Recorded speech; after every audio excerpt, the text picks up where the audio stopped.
आकाशवाणी गोरखपुर से प्रादेशिक समाचार।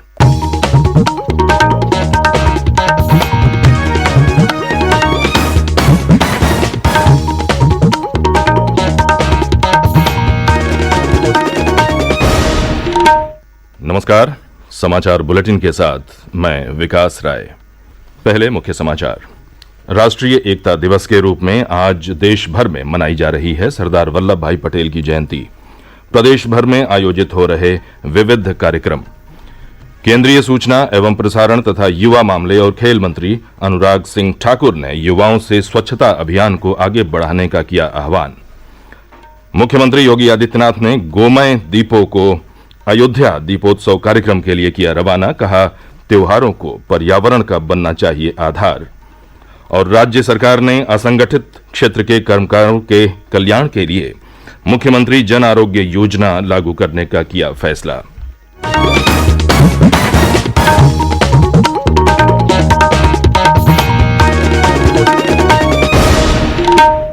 और अब समाचार विस्तार से। सरदार वल्लभ भाई पटेल की जयंती आज देश भर में राष्ट्रीय एकता दिवस के रूप में मनाई जा रही है। इस अवसर पर प्रदेश में भी विभिन्न कार्यक्रमों के आयोजन किए गए हैं। मुख्य समारोह गुजरात के केवड़िया में दुनिया की सबसे ऊंची सरदार पटेल की प्रतिमा स्टैच्यू ऑफ यूनिटी परिसर में आयोजित किया जाएगा। गृह मंत्री Amit Shah statue of unity के निकट आयोजित राष्ट्रीय एकता दिवस परेड में हिस्सा लेंगे। लौह पुरुष सरदार पटेल की जयंती वर्ष 2014 से राष्ट्रीय एकता दिवस के रूप में मनाई जा रही है।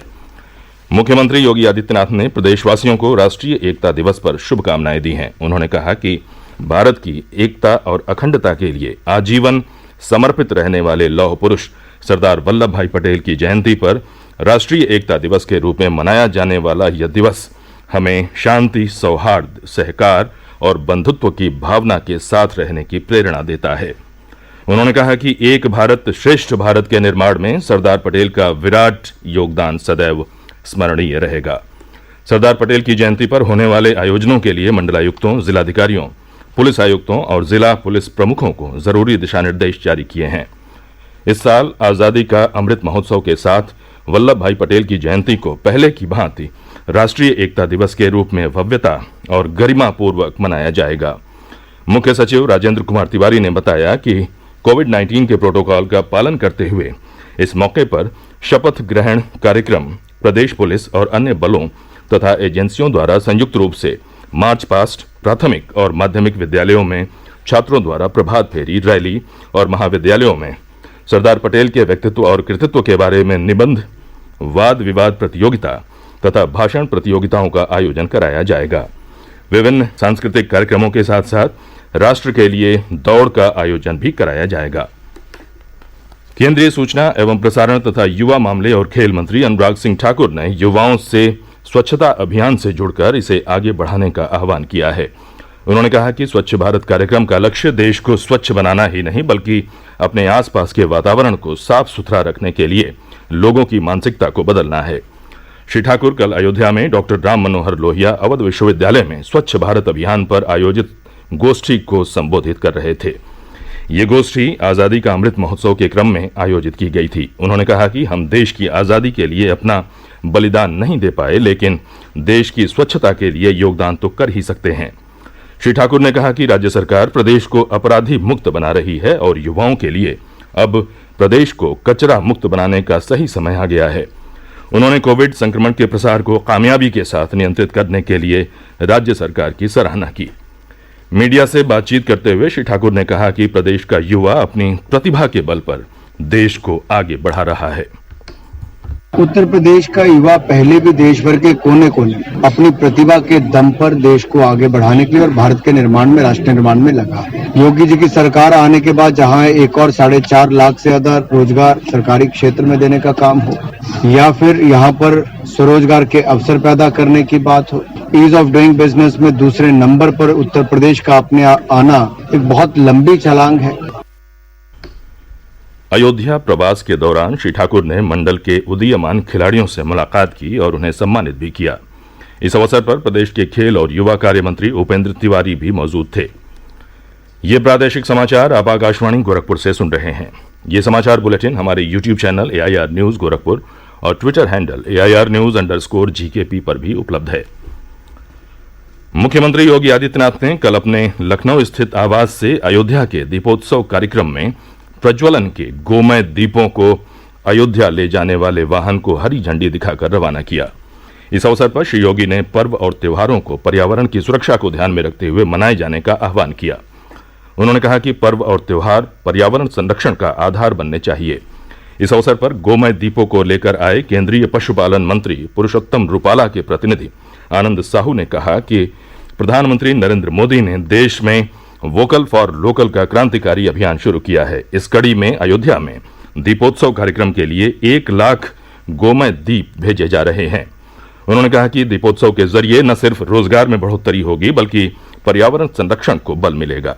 इस मौके पर पूर्व केंद्रीय मंत्री राधा मोहन सिंह, भाजपा के प्रदेश अध्यक्ष स्वतंत्र देव सिंह सहित कई उच्च प्रशासनिक अधिकारी भी मौजूद थे। प्रदेश सरकार ने असंगठित क्षेत्र के पंजीकृत कामगारों को सामाजिक सुरक्षा देने के लिए मुख्यमंत्री जन आरोग्य योजना और मुख्यमंत्री दुर्घटना बीमा योजना लागू करने का फैसला किया है। आधिकारिक प्रवक्ता ने लखनऊ में बताया कि जन आरोग्य योजना के तहत पंजीकृत कामगारों और उनके परिजनों को 5 लाख रुपए का कैशलेस इलाज की निःशुल्क सुविधा दी जाएगी। इसी तरह मुख्यमंत्री दुर्घटना बीमा योजना का उद्देश्य पंजीकृत असंगठित कर्मकार की दुर्घटनावश मौत होने पर उसके वारिसों और दुर्घटना की वजह से दिव्यांगता होने पर पंजीकृत कामगार को आर्थिक मदद उपलब्ध कराया जाना है। इस योजना के तहत अधिकतम 2 लाख रुपए की आर्थिक सहायता राशि 6 श्रेणियों में देय होगी, जो प्रदेश सरकार वहन करेगी। इन दोनों योजनाओं के संचालन के लिए अपर मुख्य सचिव श्रम ने शासनादेश जारी कर दिए हैं। सरकारी आदेश के अनुसार योजना के तहत उत्तर प्रदेश राज्य सामाजिक सुरक्षा बोर्ड में रजिस्टर्ड सभी कामगार और उनके परिजन इलाज तथा आर्थिक सहायता के लिए पात्र होंगे। राज्य में इस समय असंगठित क्षेत्र के कामगारों की संख्या करीब 4.5 करोड़ है, जो प्रदेश की कुल जनसंख्या का 21% है। दीपावली के उपलक्ष्य में लखनऊ स्थित उत्तर प्रदेश संगीत नाटक अकादमी परिसर में इन दिनों माटी कला मेला चल रहा है, जिसमें अब तक लगभग 9 लाख रुपए की कीमत के उत्पादों की बिक्री हो चुकी है।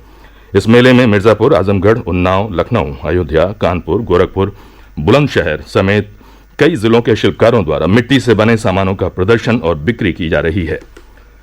सिद्धार्थनगर जिले में कल क्रेडिट आउटरीच प्रोग्राम के तहत बैंकों द्वारा 7,330 उद्यमियों को 195 करोड़ रुपए से अधिक का ऋण प्रदान किया गया। एक विशेष कार्यक्रम में विभिन्न बैंकों द्वारा स्टैंड अप योजना, एक जिला एक उत्पाद योजना, मुद्रा योजना एवं NRLM के तहत उद्यमियों को यह ऋण वितरित किया गया।